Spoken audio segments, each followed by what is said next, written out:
Hey, what's up, everybody, and welcome to another episode of the Run Pure Best Ball Show.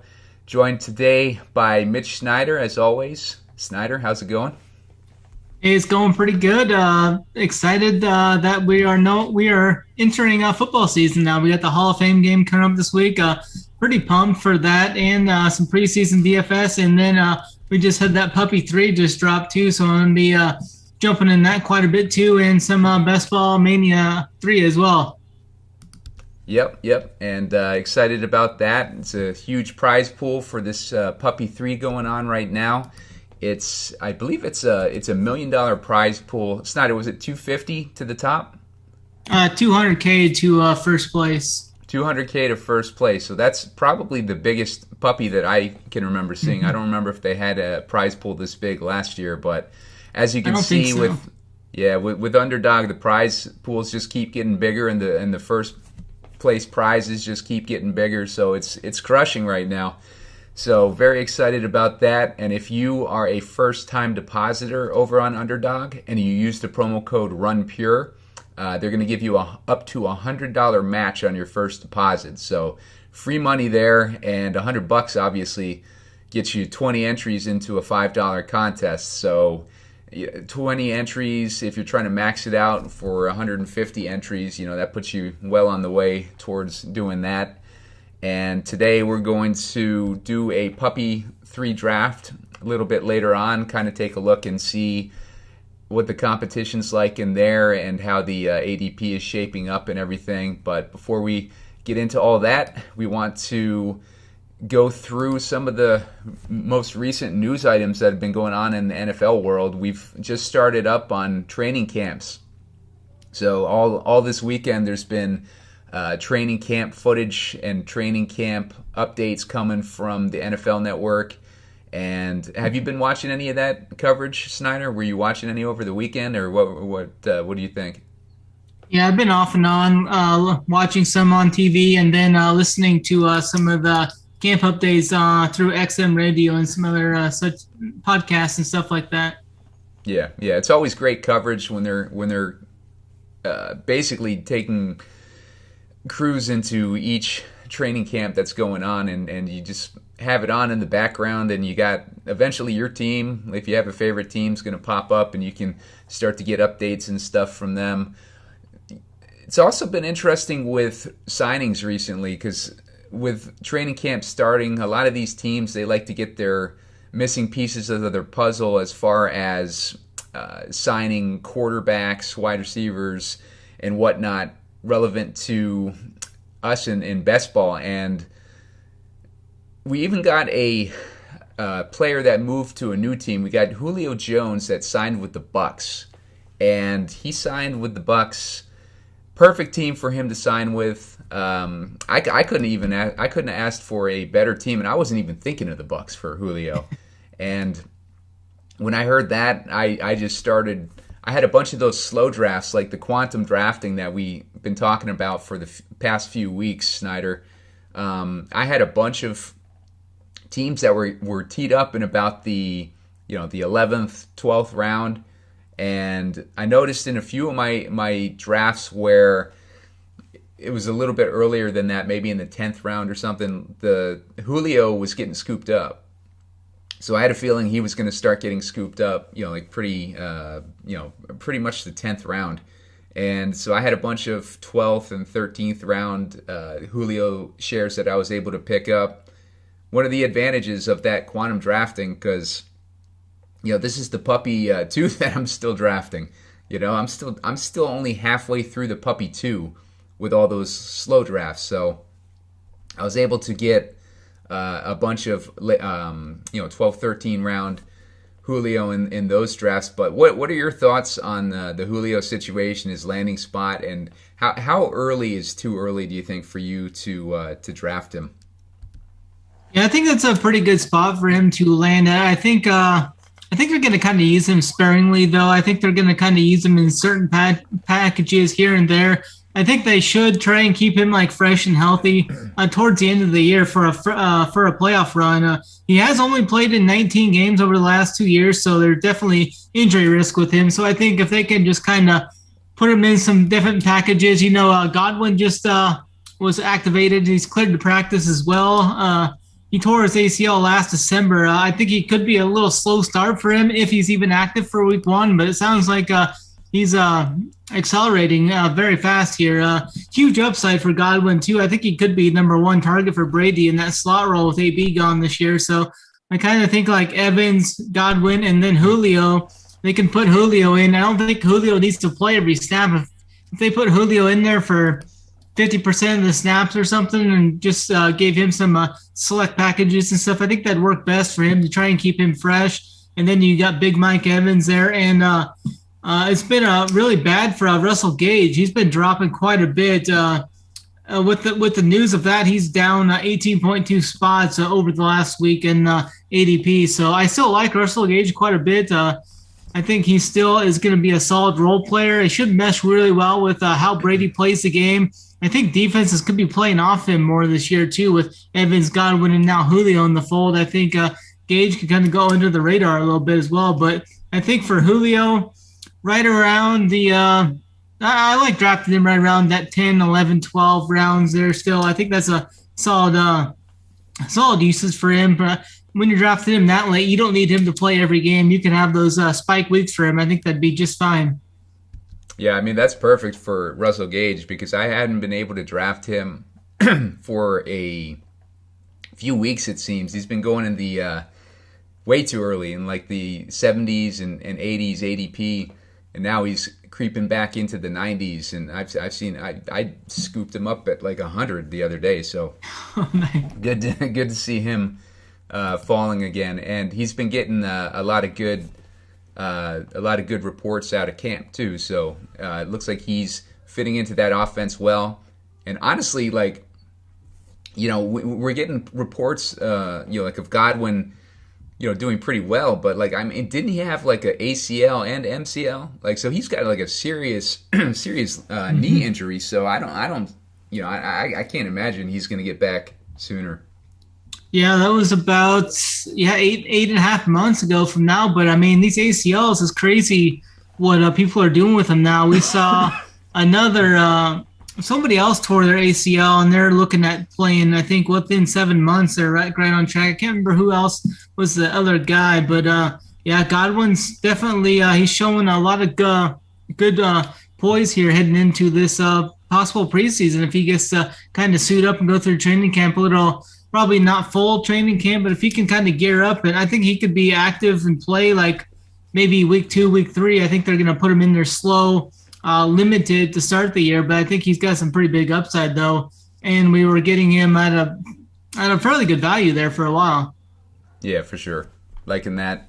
Other piece of news, Deshaun Watson, 6-game suspension comes through. Pretty much what we were projecting the last time we were on the air. We projected to get 6 to 8 games. He was going in the 18th round at the time. Sorry about my throat, everybody. I got recovering from a cold here, COVID, and my throat is like scratchy as hell. So if you see me clearing my throat and coughing throughout this thing, I apologize for that. But yeah, so we got Deshaun Watson. The suspension came down less than the field was projecting. As I mentioned before, Snyder and I have been deep in the weeds on this one, like just kind of looking to see what like beat writers or whoever has been kind of reporting on this, and the little nuggets that came in the last time we spoke about this on the show. I think it was about a month ago, and everything was kind of pointing to it was going to be less than the 12-game suspension that was that we were kind of thinking. Originally, it was projected it was going to be a season-long or indefinite suspension.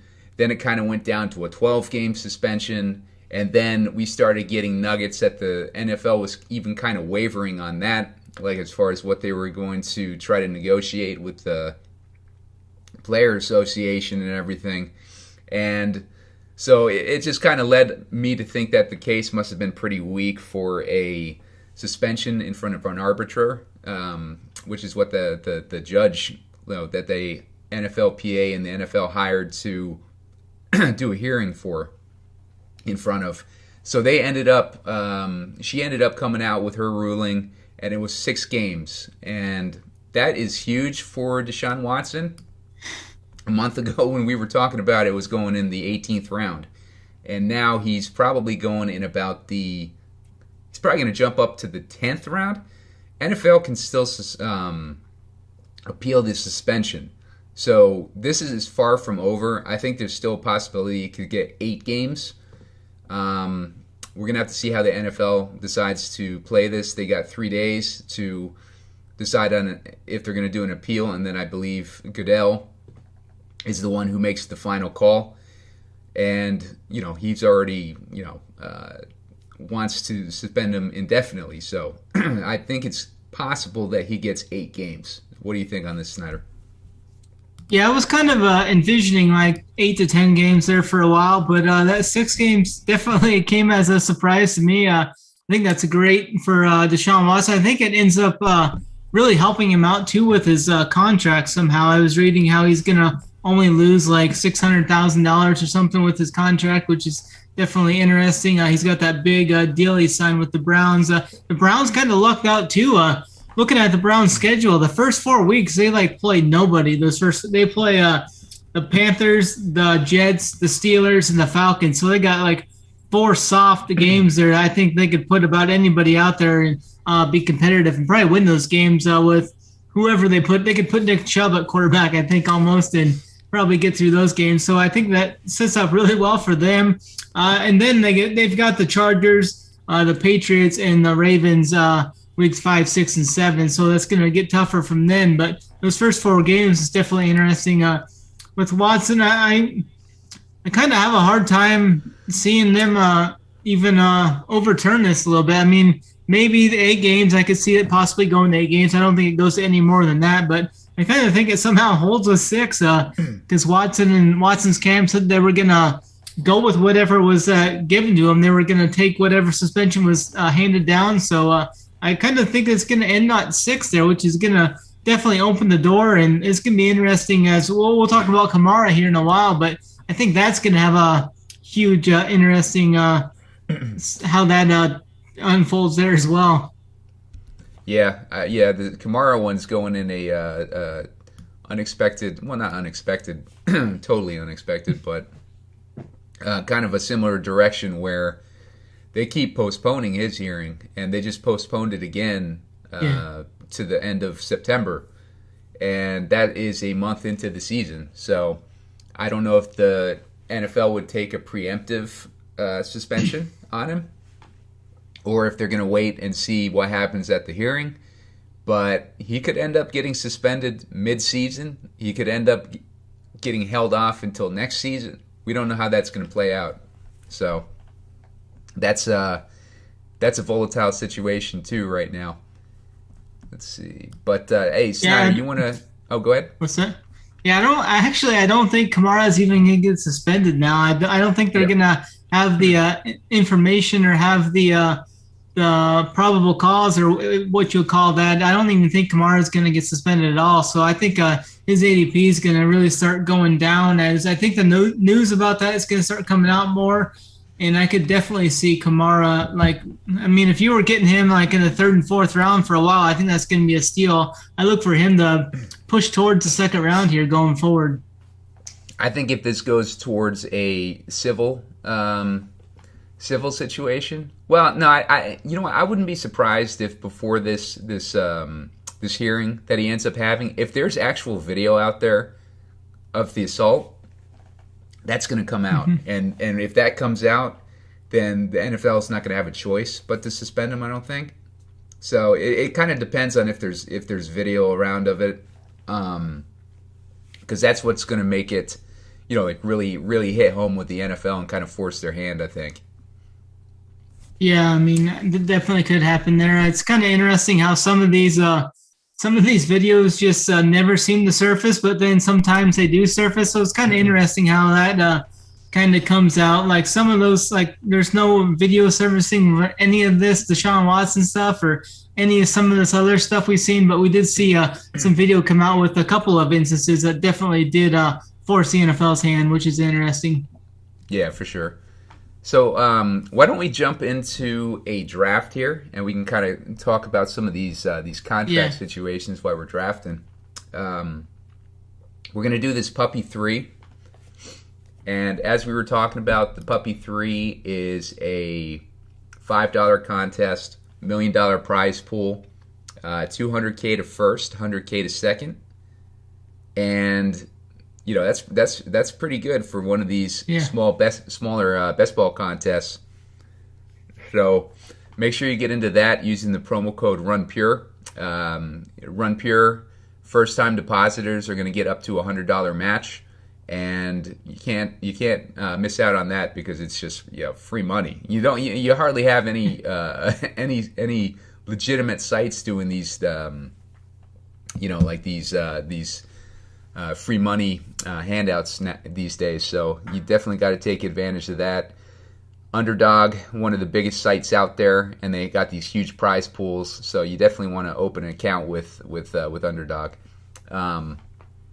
So Snyder, if you want to, on the count of three, I'm ready whenever. All right, let's go. Yeah. 1, 2, 3, enter. 10 more to start. Waiting for 9 people. Yeah, I think we're in the same one. Yeah. That's usually our indicator. This they're starting to really fill up quick too, man. Yeah, I've done a couple of these already, and they're filling super fast. Like, I wouldn't be surprised if this thing fills like within 2 weeks. Like, it's so big, contest size, but I still think it's gonna fill pretty quick. Yeah, for sure. We're already drafted. We were like just starting that, and boom, 3 minutes, and we're in. That took no time. All right. So for sure. Let me switch over to the right screen here. Let me see where I am. So Snyder, I got 9. You're 7. 7. Snyder, why don't you give us our premium pitch here? Yeah. So we were just coming off of a big UFC card. We had a really good outturning there. A really good PGA week there too. I believe we still got two or three guys, RPS subscribers, still in the Fantasy Golf World Championships going forward. We had a couple other guys that didn't make it. I mean, it was a tough final there, but the PGA product continues to crush. AP had a really good week with this single entry. He took down one of the $200 single entries there, so that's going strong. This is going to be the last week for the PGA regular season, and then we'll get into the PGA playoffs, and then the swing season will follow that. And then we got MLB going full steam right now. Everything's going there. We got NFL preseason coming on. And a lot of these, as NFL comes, a lot of these other websites are going to be start upcharging you $200, $300, $400, $500, $600 maybe at times for their NFL product, but not here at Run Pure Sports. All sports, one price. We're going to have a preseason and regular. I mean, the NFL product we're putting together is going to be massive for this year. Tons of new stuff and new tools. So if you want to join the movement with us, use promo code RPSHeater25. That'll get you 25% off your first month. And join up with us. And the Discord is the biggest key of anything, I think. Everybody's in the Discord talking strategy and everything every day for all the sports leading up to lock. So that's one of the best things is our Discord service. Yeah, for sure. That's definitely our most popular and also sometimes can be the most informative. You get like people posting their bets, people posting their their favorite plays. You get like last minute lineup changes and suggestions from the biggest DFS players out there. So you can't go wrong with that. So you're up here in a couple picks. You got 7. I'm at 9. Damn it! I was hoping Jamar Chase would fall to me. I've been kind of taking a stand on Jamar Chase. Let's see. I'm gonna go with Diggs here. I've been taking a bit of a stand with Jamar Chase, drafting him over Justin Jefferson most recently. I think I want to be super overweight on Jamar Chase. I feel like a lot of people are going super heavy on Justin Jefferson, and I don't blame them at all for doing that. But I think between him and Jamar Chase, they're in similar situations where they got competent quarterbacks thrown to them and they're in high-powered offenses. I think the Bengals are going to be forced to throw a lot more this season. I think their schedule is going to be a lot more difficult. And I think that sets up Chase to have a lot more volume, I think, this year. And he's got a year of NFL under his belt already, and I just think that he could outperform Justin Jefferson. I think it's a toss-up between the two of them, honestly. Yeah, you don't have to convince me there. Last year, I was very heavily on Chase. I talked about how Chase I thought was the best prospect coming out of the NFL since Julio Jones. Those two played together at LSU that one year, and I definitely thought Chase had the leg up on Jefferson there in college, and he comes out and puts out an even better year than Jefferson. Jefferson had a monster rookie year, but Chase had that even better one last year. So I think the sky is the ceiling for Chase going forward even. Yeah, I'm with you on that. So I just missed out on Eckler. I was hoping to get Eckler there at 9. I didn't think he would drop that far, but he did. Then I ended up going with Adams. I'm pretty high on Adams this year. I think Adams is. I've got Adams as a top 5 receiver. So I mean, it's right there with Diggs and Adams. I think they're both right there to end out the top 5. Yeah, I'm with you on that. Not as high on Adams, just because I'm not totally sold on Derek Carr, obviously. I hear you. I don't hate him in that top 5 though. So I just went with Mark Andrews there. If I can get Andrews in like the second round, I don't mind it. I've got a decent amount of CD. I guess this is a whole new draft that we're doing here, so it's really hard to kind of compare your exposures to different leagues that you're in. You're kind of starting all over on your exposures once you're drafting these new tournaments and such. Yeah, and that would be the perfect opportunity if you've been drafting kind of even with Jefferson and Chase to just kind of take a stand on Chase and something like that. I'm gonna go with Saquon Barkley, Mike Evans. I like him, yeah. Yeah, I had been drafting Mike Evans in like ahead of him, but now with that Julio joining the team, I'm not scared off of Mike Evans by any means, but I definitely would use that as a tiebreaker to lean towards Saquon if I was in a situation where I needed to pick between the two players, as I was just there. Yeah. I've been kind of doing before this Puppy 3 came out, I've been hammering the 3-mans quite a bit over the last couple of weeks because I've actually been taking a huge stand on Christian McCaffrey over the last couple of weeks. In those 3-mans, I was getting like the 3rd pick, and I was getting McCaffrey in all those, so I'm super overweight in McCaffrey in my 3-mans. I was taking McCaffrey 1 overall all the way through in the first round, so I have a lot of exposure to him in those 3-mans. I think they're pretty soft too. If you get in especially like those lower dollar, like just hammer out a bunch of those $3 ones, it looks pretty soft in a lot of the drafts I've done. Is that it was really popular. It was really profitable for me last year as well. Yeah, on Underdog, or is that? Yeah, I've been doing mainly Underdog right now, but I'll start doing some more on maybe some DraftKings or something, but it's mainly been Underdog for me so far. Yeah, I know one of Hoop's favorite strategies is to go on there and just like overload on the elite tight ends. Yeah, tight ends is huge, yeah. So I've been getting I don't get Kelsey because I'm kind of fading Kelsey at tight end this year, so I've been able to get 3 elite players, and then I can go and I've been doing Andrews, Pitts, Waller. I've been trying to hammer those 3 if I get 2 elite running backs and 2 elite receivers. Yeah. I think that's going to work out pretty well. Nice. You got such a huge advantage because they have to play a tight end. If you can get 2 or 3 of those elite tight ends, you can have a pretty big advantage week in and week out. One thing that I've noticed, Snyder, on some of these drafts now is I'm seeing Mike Williams is kind of falling further and further for some reason. Like I right still now, like him. yeah, I like him too. Like 29, like I was taking him at like, like the 3-3, Yeah. right after AJ Brown is off the board and T Higgins, but now he's kind of slipping. Like I notice he's slipping to mid to late third. Like I I'm think getting him this right is now. like, yeah, I think this is like the perfect format for him too. He's going to have 4 or 5 of those just huge spike weeks. I think that's huge for you in this format. Yeah. And we just saw Alvin Kamara just went at the 3-3. So he's really creeping towards that second round now as that hearing kind of keeps getting held off. Yeah, I was pulling the trigger on him when he was like mid fourth, taking advantage of that. We talked with Larky. Larky had a pretty good strategy. Wait until he was going to 3-4 turn and then drafting a shitload of them there. Oh yeah.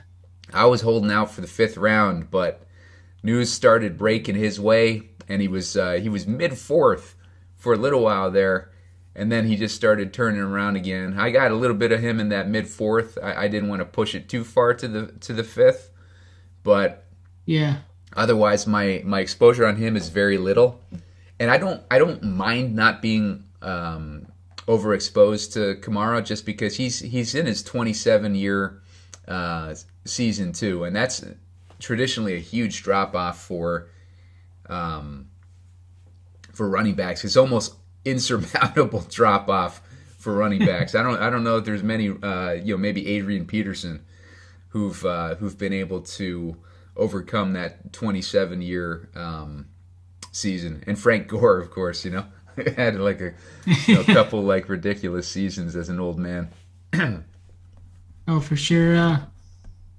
I'm coming up here 5 picks away. I'm not sure what I'm going to do yet. I'm kind of maybe looking at taking and just stacking Andrews with Lamar. I don't mind taking him in the 4th, 5th round if I'm stacking him with Andrews. I wouldn't normally do it, but it's either that or I'm going to look at – I don't really like any of these running backs here. I don't really like Connor at this high. I don't like Zeke. I mean, Jerry Jones seems to be dying on that hill with Zeke Elliott, saying he's an elite playmaker for him and they have to lean on him. I think Zeke's biggest attribute, I think, is pass blocking, and you don't get any points for that in fantasy. So what's your thoughts there on with Jerry Jones talking up Zeke, like they need to keep getting him the ball and such?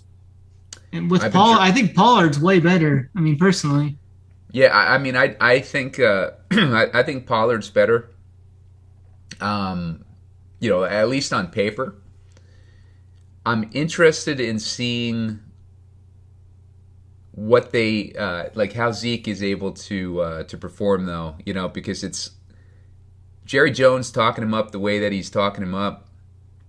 Usually when he says something like that, it usually comes to fruition. So. I mean, oh, yeah. I've been dabbling a little bit more in Zeke, just when I'm struggling for running backs at that point in the draft. But in general, I'm not going out of my way to draft him. If he falls like 10 ADPs or some 10 to 20, like spots, then boom, I'm gonna draft him, right? Because that's how I get my exposure to him. But I'm kind of indifferent to the situation, to be honest. But I hear you. Yeah, I mean, I'm fading Pollard as well. So, I not intentionally fading him, but just fading him because like where he lands, like I'm usually looking for somebody else. I'm looking for wide receivers at that point or something. I'm not like wanting to get like a backup running back in the 8th round. You know what I mean? Yeah, I hear you.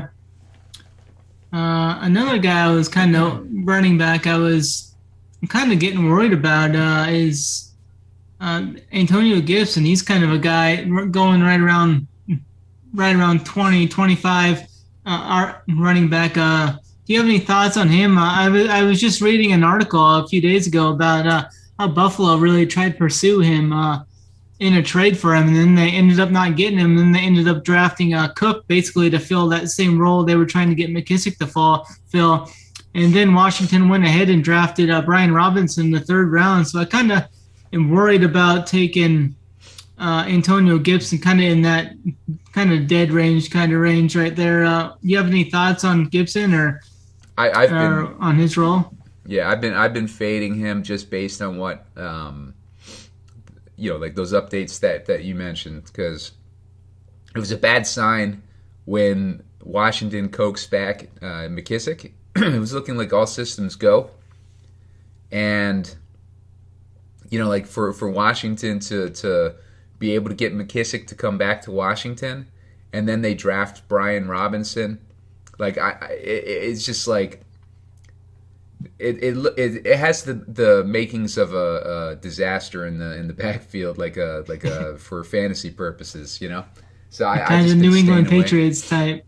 Yeah, yep. But the good thing, like the thing that works in the advantage of anybody who wants exposure to him is he's so cheap. It's just like he's going similar to Pollard in that 8th round. So for a guy who's supposed to be a starter, that's Patrick Mahomes is available in the 5th here. I'm going to take him. I've been taking a lot of Patrick Mahomes, by the way, lately, like just because he keeps going mid to late 5th, and I've seen Patrick Mahomes play without Tyreek before, and he's had some monster games. So it's just like he kind of had a little bit of a scare today. I think he sprained his ankle or something, but I think he came back to practice there. It was kind of a little bit of a scare momentarily, which is interesting. Yeah, last thing you want with Mahomes or any quarterback that's trying to build chemistry with 3 new receivers or however situation is now. Last thing you want is their ankle to get taken out. For sure. Kind of interesting spot here. I think I'm gonna go with JT Hayes' guy. Aroma St. Brown. I like him quite a bit. Okay. Yeah, I'm kind of I think it's an interesting situation with the Lions this year. Mm-hmm. Everybody is talking up the Lions with Swift going in the 2nd round, Amon-Ra going in about the 5th round where Snyder just took him. Then we got Hawkinson also going in the top 10 rounds. There's so many freaking Lions that are going in the top 10 rounds. And Jared Goff is going all the way at fucking 18th round. So it makes no sense. That is kind of wild. Yeah, and then Jamison Williams too. He's going in the the 11th, 12th round. Yeah, I think he had a little bit of a setback, didn't he? I thought I heard.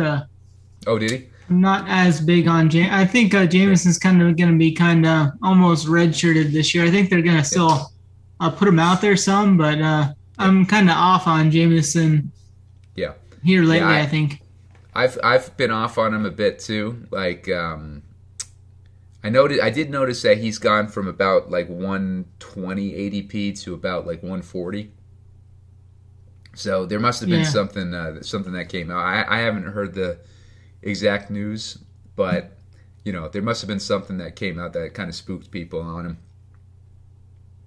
But yeah, so all these Lions are going super early, But do we really think that Jared Goff is going to support that powerful an offense? I mean, I don't know if I buy it. But I do think that the Lions have the potential to win the division, the coach. I like the coach. The coach had me sold at kneecaps, and this year they're going to be highlighted on Hard Knocks. So there's going to be a lot of hype, I think, continuing to build around the Lions throughout the offseason. I think drafting Amon-Ra now, like you're doing, Snyder, is the right way to do it, because there's a potential if he ends up being like a star on that show, like he could jump up like a round or two, like, and the next thing you know, you're trying to get him in the fourth round. But he was so good to end the year last year too. It was like one of their main targets. So consistent. I think he had 7 or 8 catches there in the last like 6 or 7 games, which is pretty big. I think he's only going to get better with another year under his belt too. Yeah, I think you're right. Like, I know that the coach is very high on him. So maybe he ends up. Oh, and they also picked up DJ Chark too. So I mean, there's so much target competition there. But yeah, I do think that the Dan Campbell likes him enough and has talked him up enough, and like thinks highly enough of him. So maybe that he's the the primary focus of that offense. But I think there's a lot of mouths to go, a lot of mouths to feed in that offense. So I don't know how that's going to play out. Yeah. I ended up taking Michael Thomas on the last one. I really wanted to get Dobbins, but someone sniped him right before me. I thought he was going to fall back to me. I almost took him before Amara, but I thought he would come back, so I kind of needed an upside play in Thomas. My running backs are kind of getting off the rails. I'll have to get some upside guys here once the picks get around me, but I like some of these guys. I think there's some pretty big upside guys that could be thrusted into some situations that I'll probably be forced to go with here.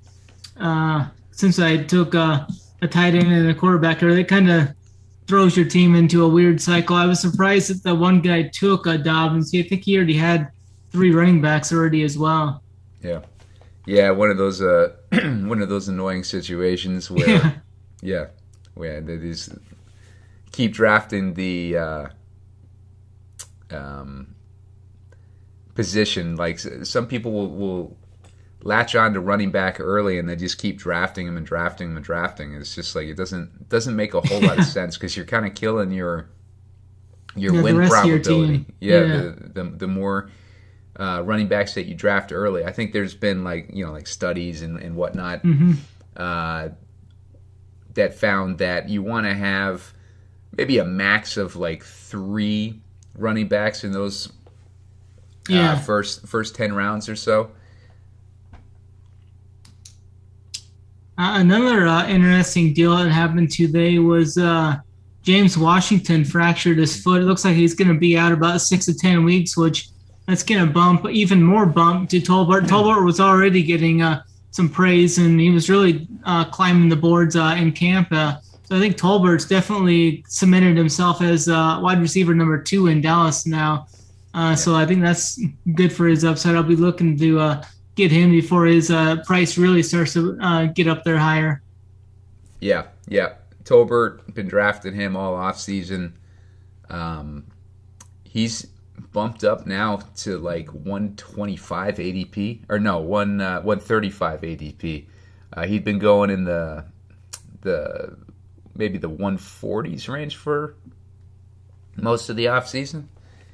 But yeah, he's starting to climb. I wouldn't be surprised if we start seeing him, like now that we're hitting training camp and then everybody's going to kind of find out about him. Like we're going to see him climbing into what, like the 11th, 10th round maybe, Snyder? What do you think? Yeah, I could definitely see that. I think that's a pretty fair assessment right there for sure. Yeah. Gallup, of course, still out. Hasn't been any indication of when he's going to return. But he got injured in the playoffs? Like, or at least like right on the precipice of the playoffs. So I think he got hurt in the playoff game, honestly. So I wouldn't be surprised if we don't see him until like November, December, something like that. Yeah. I ended up going with Miles Sanders for my second running back, which is still get a starter there at pick 81. So it's not as bad as it could be, I guess, but definitely kind of hurting on running back early, but that's fine. I mean, if you get like 4 or 5 of these guys, or 2 of them can maybe be serviceable each week, that'd be fine. I think I'm pretty well set in some other positions. Yeah, I have. Saquon Barkley is currently my only running back too, so I got to start thinking about a running back two here. So, Snyder, what do you like with your structure of your teams when you're in a situation like this? Like, what kind of running backs are you targeting to try to get that second running back before the 10th round? I would imagine, right? Yeah, I'm going to take another running back right here. I think I'm going to go with Damian Harris here. He's got a knack for the end zone, scored 15 touchdowns last year. Like Miles Sanders has some upside. We've seen it. If he can stay healthy, he's still got the starting role locked down there.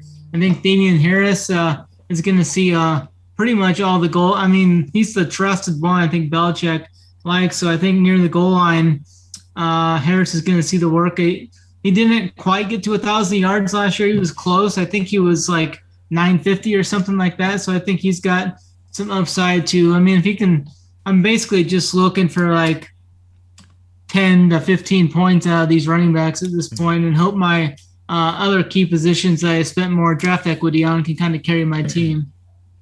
Yeah, I kind of just screwed up there. I just took Rashad Penny. I was forgetting that I had Patrick Mahomes as my quarterback already, and Marquez Valdez-Scantling was right there for the taking, and I passed on him. So I'll have to try to figure out a different way to get him stacked. Snyder, let's look at some of these contracts that got signed recently. Kyler Murray is the big one that just happened this past week. 5 years, $230 million, $160 guaranteed. What does that do for you with your exposure to Kyler Murray? Are you looking to draft him more right now? I don't think it really. I mean, I don't think it's going to change my decision points on him too much. It's good to see that that's not going to be a distraction or anything going forward. He got paid. Hopefully, he still puts out the work out there and doesn't kind of mail it in. But big contract for him, $160 million guaranteed. That's huge. He's actually out of camp right now. I think he just came down with COVID today. But it'll be interesting to see how all these players kind of get COVID into preseason, and then we won't hear about it at all as the season starts. But I'm taking Kyler. I've got a decent amount of him at times. He's not someone I'm like actively like reaching for, but if it falls into my place, that I've taken him a few times this year.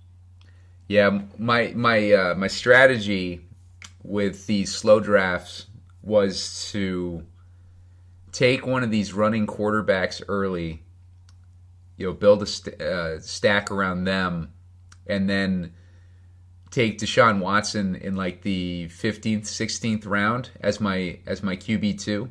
So I have a lot of those teams that are kind of set up with either Kyler Murray or Jalen Hurts. Hang on a sec, it's my turn. I'm going to go with James Cook here. Taking Cook that over Singletary there. I would have liked to get. Yeah, we had one of these freaking Sky Moore fanboys in our draft or something, because Sky Moore was gotten like well early on this one. So I'm up here next. No decent stack for my Mahomes. I'm gonna have to try to get like Jerry McKinnon or something later on. Oh yeah, it's all good. Mahomes is good enough that you can run him naked though too. I mean, I think he's going to spread the ball around enough that it's not going to matter too much at times. Yeah. Now, like previously, like I would have had an option with Justin Ross to draft him, but he's out for the season too. As recently, I can't remember why, but he will be out for the season, so you can't get that Justin Ross 18th round exposure anymore. Yeah, I ended up just going with Garrett Wilson for an upside play. I like it. at wide receiver there. It was in between him and Lockett, and I'd rather go with the youth. I think Wilson's got a lot more upside in this offense too, I think. Yeah, I kind of I agree with that. And when I in one of those situations, I always kind of opt on the side of youth. Because, yeah, Tyler Boyd, we've kind of seen what he can do, and he hasn't really been too impressive recently. And Garrett Wilson has a opportunity to take a alpha role in that offense. People are high on Elijah Moore. I like Elijah Moore, but I think that he's not going to impede Garrett Wilson's opportunity in that offense. But what are your thoughts there, Snyder? Yeah, I think I was high on Elijah Moore last year. He's that second-year player now out of Mississippi. I mean, he was a freak at Mississippi, but I mean, Garrett Wilson's just basically a carbon copy of. I think they're the same player. So with Garrett Wilson, I think they're going to battle. I think they both got the same upside, and we're getting Wilson at a better price, aren't we? Quite a bit better price. Yeah. I think Elijah Moore is going in the 6th round or so. Yeah, that's what I was. Yeah. Yeah, and would you pick him up in the 9th round? So yeah, you get a few rounds value. Like, I mean, you could have even held off until the 10th round, honestly. Probably, yeah. I was just running out of time and. No, yeah. No, because I shouldn't say you specifically, because you had to grab him there because it's not going to come back to you.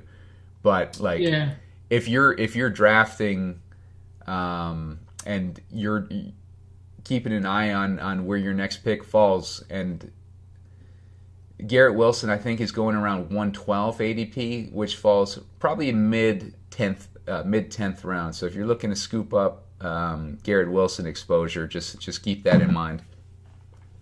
I just went and took Ricard White as my 4th running back. I think he's got a lot of upside out of the backfield. He's getting some pretty good reviews early in camp. Not big on Fournette this year, so I think with Ricard White, if Fournette, I mean, we've seen Fournette go down previously. I mean, if he'd happened to go down this year, I think Ricard White's the guy that steps right in and really could take a stranglehold on this rookie campaign this year. Yeah. I like Ricard White a lot this year. Goes along with our theme of fading Leonard Fournette, just like Snyder was talking about. We were higher on Leonard Fournette last year when he was in the 10th round, but this year in the 2nd round, I'm not touching that. No way. No, I couldn't imagine clicking that button. Dude, it's amazing. Like I hear these other analysts talking him up, like, oh my God, you got to get Leonard Fournette in the 2nd round. It's like, are you on crack, man? Like, no fucking way. I'm not touching Leonard Fournette in the 2nd round. You know. But I was actually looking at. I think he went before my 2nd pick. Yeah, he did. I was looking at Isaiah Spiller a little bit. I mean, he's been getting talked up pretty big. He's getting first-team reps with Eckler there in San Diego. Looks to have a firm grip on that RB number 2 role. Yeah, he was really solid at Texas A&M. Another rookie to watch out for this year, I think. Yeah, he's all the way up to 128, I believe. Like in some of these contests, I can't remember if that's the puppy 3 or the puppy 2 or the Best Ball Mania. I think all these ADPs I notice are different, like bouncing back and forth between puppy 2 and Best Ball Mania 2. So I think that each individual contest has their own ADP. That they're not doing like an aggregate of all the contests. I think they're doing like separate contests have separate ADPs, which is kind of cool. Oh yeah. Don't quote me on that. I could be on I could be talking out of my ass, but I'm pretty sure that I noticed some of these guys have some of these same players have different ADPs across different contests. Yeah, another interesting deal was Van Jefferson. It looks like he's going to undergo a knee surgery tomorrow, Tuesday. I think that's a pretty big bump to Tutu Atwell as well. It's not sure how long Van Jefferson's going to be sidelined, but I think Tutu Atwell's got a chance to really cement himself as like that number 2-3 receiver. It'd be interesting to see if the Rams try and bring back Odell when he gets back healthy too now. So I just scooped up Aaron Rodgers, pick 127, ADP of 110. That's a situation where if I see a value like that fall, like on a guy like Rodgers, he's falling 17 spots, I'm just gonna take him, and I'll worry about building my stack later, Right now I have very, very little correlation in my lineup, but it's just kind of the way that this draft is falling to me. I made that stupid mistake not taking MVS when I had the opportunity, so that kind of you know what? And I just see Hardman is still available, so maybe he'll fall to me. I almost took him, but I ended up going with Fryer Meats. Yeah. Well, there he goes. Well, he's a guy that I'm not going to force into my lineup if I have Patrick Mahomes. But it would be nice if he's a value and he kind of falls to me. But I'm not desperate to get correlation in my lineup. It's kind of like Snyder and I were talking about earlier. Especially a quarterback like Patrick Mahomes, he's still good as a naked quarterback. Oh yeah, for sure. I was looking at Christian Watson's right there. I think that's an interesting talking point right now. With Watson's kind of been sidelined a little bit early in camp, and Dubes has been an early standout in Packers camp. He's been getting some pretty big rave reviews from Rodgers and Cobb. He's a 4th-round draft pick. Cobb loves his ability to go up and win the 50-50 balls early in camp. And Rodgers says he's playing really comfortable and really fast, too, in the offense early on. So I think Romeo Dubes is definitely the guy I prefer right now over Watson. I know they use more draft capital on Watson, but it looks like Dubes might be overtaking him kind of, or early on in camp at least. Yeah, I've felt the same way. Plus, Christian Watson right now is hurt, and so he's not even practicing. So Dubs or Dubes or whatever his name is he's getting like a ton of run with the first team offense right now. So he's in a great situation to make an impact this season. Let's see. For sure. Looks like you're up on the clock right now. Yeah, just kind of. You know what? I think I might grab good old Alexander Madison. I was eyeing him too, but I didn't think I needed 5 running backs right now. Yeah. Definitely like him. I'm gonna try and get Jameis Winston if it comes back to me, because I got Michael Thomas, and then I just took Jarvis Landry. So I think there's a chance that Winston comes back to me here in 14 picks. Yeah. I like backup stack. I like that going all in on Saints when you take Thomas. I've done that a few times where he ends up on my team. He was a good value, or I needed that upside like Snyder was just talking about, and I end up taking Jameis Winston as my QB2 just to kind of solidify that story I'm building, It'd be interesting to see what Michael Thomas looks like. We haven't seen him in a couple of years, but man, he was incredible there for a while.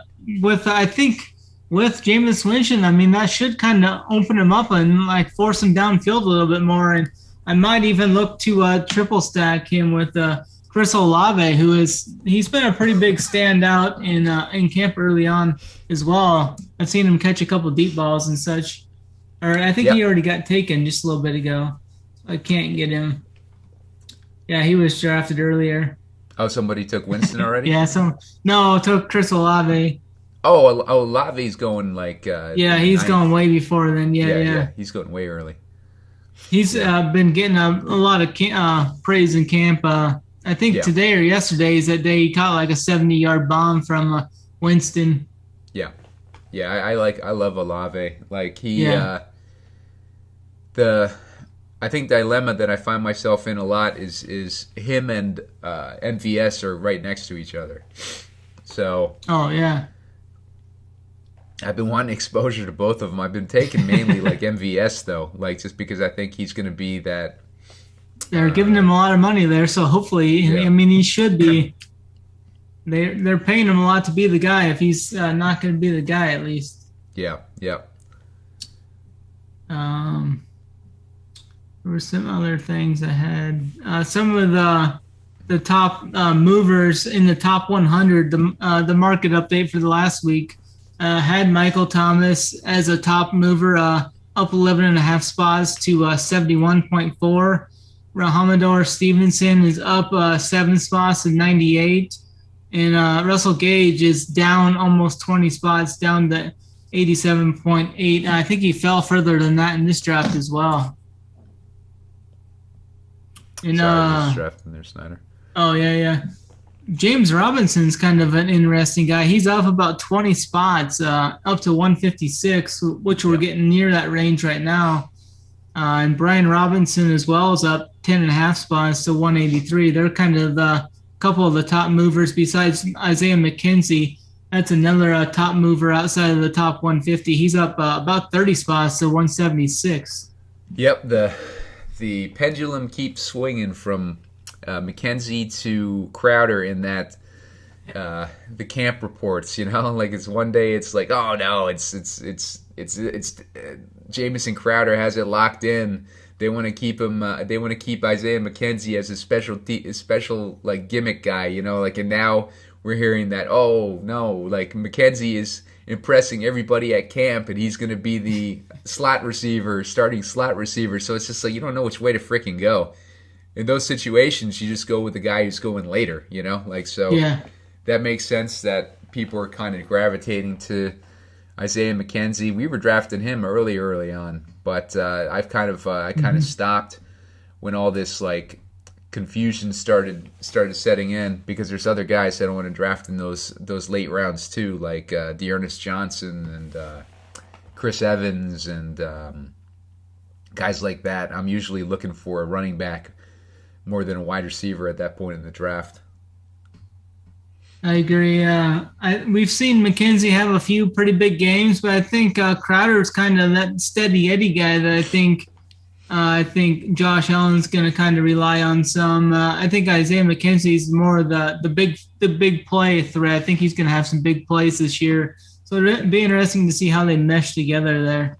You're on the okay. I just went with Tyler Algier. I think he's solid upside guy. He's got a different bye week than the rest of my guys too, so kind of like that to round out my RBs. Nice. Somebody went McKenzie. Yeah, somebody just went McKenzie right after you. So my last pick, I picked. Hang on.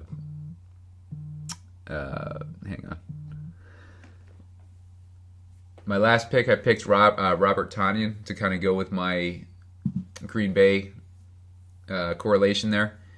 And just now I just picked Marvin Jones, who I think the offense for the Jaguars is going to be much improved this year with better coaching and Trevor Lawrence with a little bit more experience under his belt. And Marvin Jones is one of his trusted receivers. I think he's going to have a decent season. I think this is probably one of his, he's getting over the hill type seasons, but he might still have a season or two left in him. And taking a shot on him at an ADP of 168, I just grabbed him probably a little bit earlier than his ADP. But yeah, he's a guy I don't mind taking given the other options this late in the draft. Yeah, I agree. Another guy that's kind of been on the rise is Wandale Robinson. He's up about 13 spots. We're getting to about about the range that he's going at now, right around the 179 mark. I think he's an interesting guy in that offense with Saquon, with what's his name? The other receivers, drawing a blank, but they're both speedster receivers. Wandell's a small, shifty guy. Kadarius Toney, yeah. Yep. I think those two are going to mesh really well with each other. And then I think Sterling Shepard's still there, but he's pretty dusty. But I think Wandell's an interesting guy. I think that can make some big plays. I saw what he did at Nebraska when he's here for a while. I mean, the dude's got huge play threat. And then he goes to Kentucky last year, sets the record for most catches in Kentucky history in one season being there. So definitely like his upside this year. Yeah. Yeah, I like it. I've heard some good buzz on him. I saw somebody tweet out like the GPS on him is ridiculous in that offense with the way that they have him doing the pre-snap motion and stuff like that in this Daboll offense. And you know what? Freaking Daniel Jones is available. His ADP is 159, and I am on pick 175. I'm just going to take him.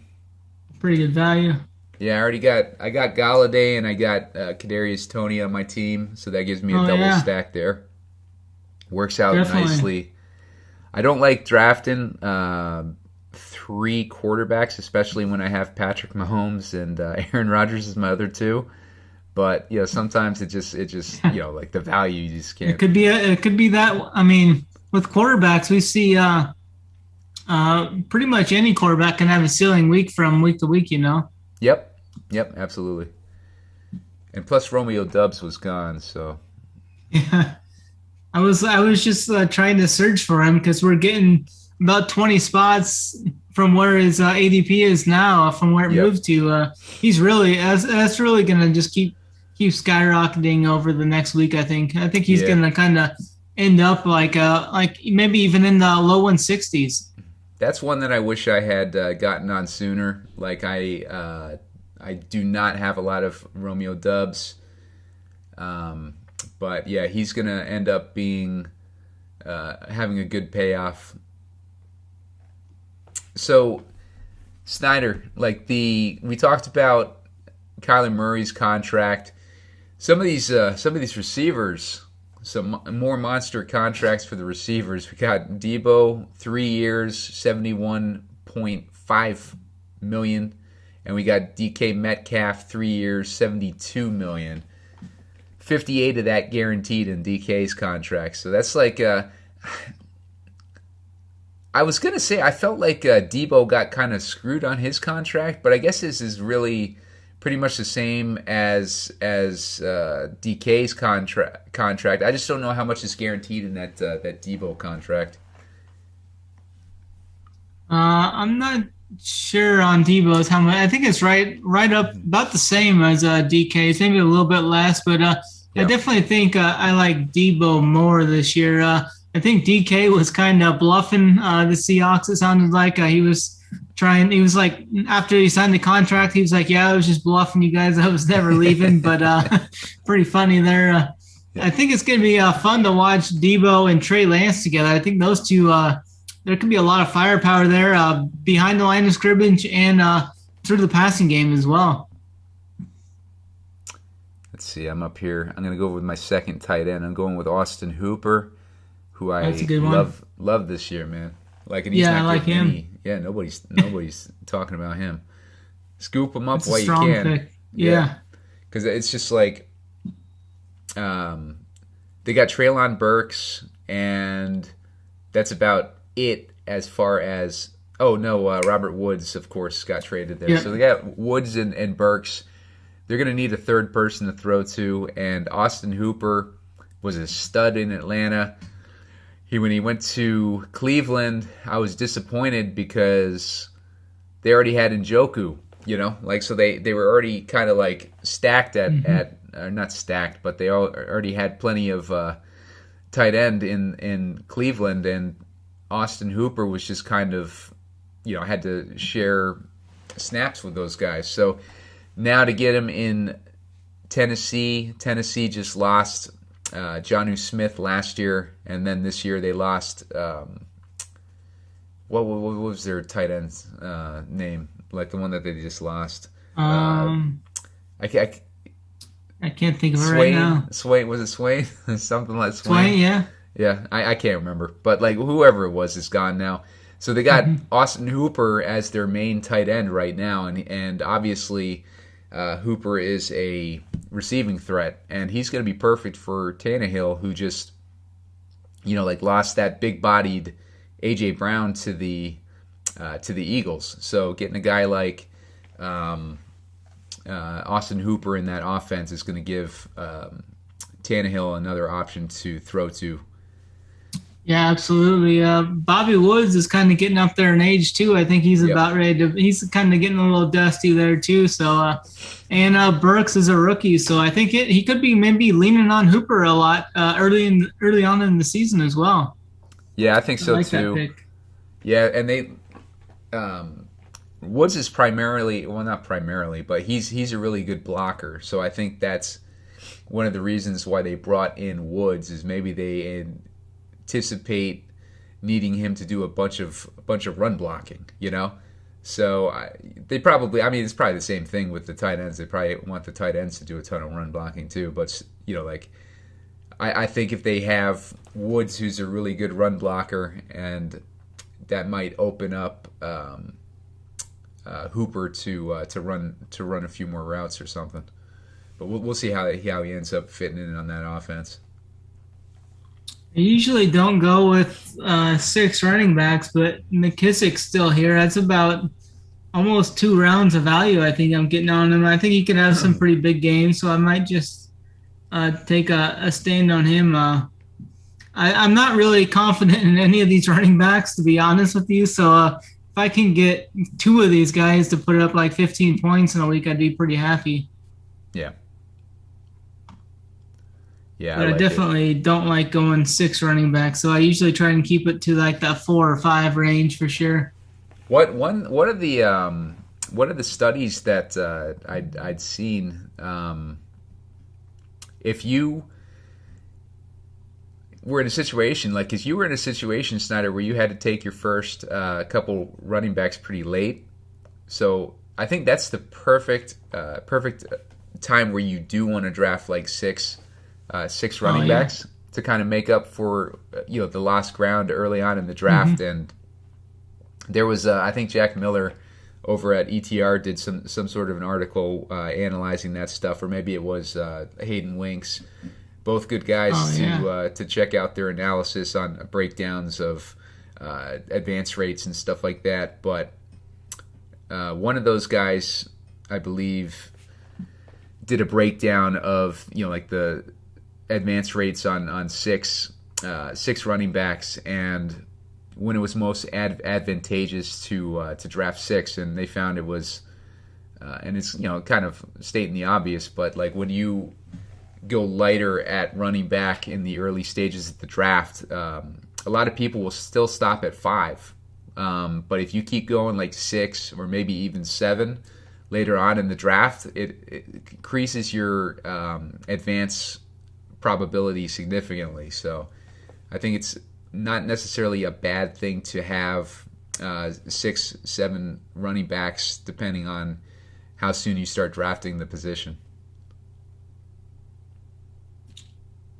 Yeah, as we narrowed down in the draft, I was kind of split there. I really didn't like any of these guys left. I almost went with Randall Cobb, but I ended up going with Davis Mills at quarterback. I think he's got some pretty good upside, and not sure. Who knows? Jameis Winston might get benched at one point this year. You never know. But I like his upside that I double stacked him with. So just a little bit of a safety there, going with another quarterback there for 3 QBs.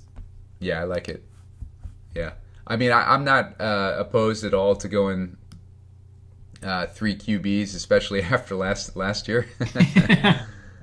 Last year with all the injuries and everything. Oh, yeah, that was brutal. Yeah. And Lamar missed the last 6 games or so last year, so. Yep. Hopefully he's in better shape this year. Yeah, I think Lamar is going to have a decent season this year. I'm glad to see that team back in full health and looking like they're going to kind of take the direction of the 2019 offense. That defense is going to be pretty nasty, I think. Hopefully Lamar doesn't sign a contract either, and he's playing for that contract, that kind of like Joe Flacco did. Yep. Yeah, and then Joe Flacco ended up getting like a ridiculous contract. Yeah, he ended up winning the Super Bowl that year. Yep, that's right. So that contract kind of buried him and set him back about 4 or 5 years, but took him a while to recover from it. But at least they got Lamar out of it eventually. Yeah. So that's it for our draft. Snyder, why don't you go through your team and let us know what you think of it. Yeah, I've got Lamar Jackson stacked with Mark Andrews, his main target. My other quarterback is Jameis Winston. I got him double stacked with Michael Thomas and Jarvis Landry. I took Davis Mills as my last pick. My running back is going to be like a little hodgepodge type deal, hoping to get around 15 points out of two of these guys every week. I got Travis Etienne. I like the upside for him. That was my first pick. I took him with my 33rd pick. Then I got Miles Sanders, Damian Harris, Ricard White, Tyler Algier, and J.D. McKissick. Hopefully I can kind of piece that together. My receivers, Devontae Adams, Amon St. Brown, Michael Thomas, Garrett Wilson, Jarvis Landry, Wan'Dale Robinson, and KJ Hamler. And then I've got Pat Freiermuth with Mark Andrews there as the backup. This isn't one of my favorite teams I've ever drafted yet, but hopefully some of those teams that you really don't like, they can kind of perform their overachieve for you. Yep. Yeah, I like that team. I'll read through mine real quick. Not too wasn't too thrilled about my team. Kind of Patrick Mahomes, Aaron Rodgers, and Daniel Jones. I like the QB squad, but the correlation that I ended up with, I wasn't like overly thrilled about. But I ended up with running backs: Saquon Barkley, Rashad Penny, James Cook, Alexander Madison, and Dearness Johnson. For my wide receivers, I got Stephon Diggs, Mike Williams, Allen Robinson. I really liked how that draft started out with those wide receivers and Saquon Barkley. I just kind of derailed when I was spacing out in some parts of that draft. We talk about it all the time, but it is hard to freaking post and pay attention to what the hell you're doing while you're talking about stuff. But Devontae Smith, Kadarius Toney, Kenny Golladay, those go with my Daniel Jones, Marvin Jones, and then Devin Duvernay, and then Robert Tonyan to go with my Aaron Rodgers as a stack, and then Austin Hooper to round it out. And so, pretty solid. I'm not not jumping over the moon over it or anything, but we'll take it.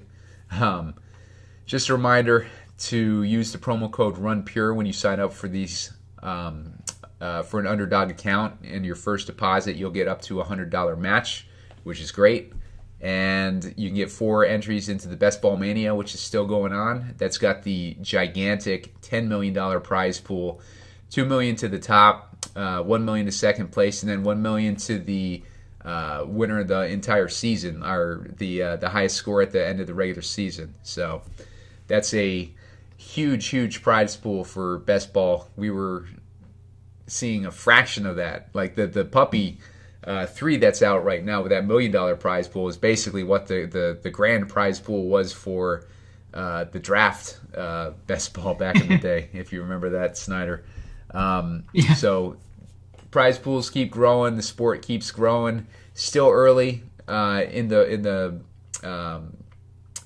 stages of best ball. People trying to figure out how to win and try to figure out the best way to go about drafting and everything. So there's still time to get in and take advantage of it before everybody has it figured out. And maybe you're the one who figures it out. So make sure to give us a like. Make sure to subscribe to our YouTube page. And Snyder, you got any final thoughts here? No, I think that pretty much covers us. Excited for the Hall of Fame game this week. More training camp news. We'll probably be back next Monday, I assume, to break down this week's news and do another draft. If you're looking for the premium content, make sure to head over to runpuresports.com. Use the promo code RPSHeater25. That'll get you 25% off your first month. That's all sports for one price. Yep, can't beat that. We have a little Easter egg, too, with our best ball content. Don't subscribe to the site to get our best ball content because it's not much, but we give an Easter egg to the existing premium members where we write our notes on ADP and players that we're targeting and players that we're buying, selling, and holding and whatnot. So that's a pretty cool site cool little piece of the site to check out. And in Discord, of course, Snyder and I are always in the Best Ball channel giving thoughts on breaking news and whatnot and what's coming out to our premium members. So check that out. And in the meantime, Snyder, thanks for joining me. And we'll see you guys again next time. Later, guys. Oh, and we might have BigT. We might be popping his Best Ball cherry this season on the next show. He's been itching to lose his bankroll, so we're ready to take it. So, all right, guys, we'll see you next time.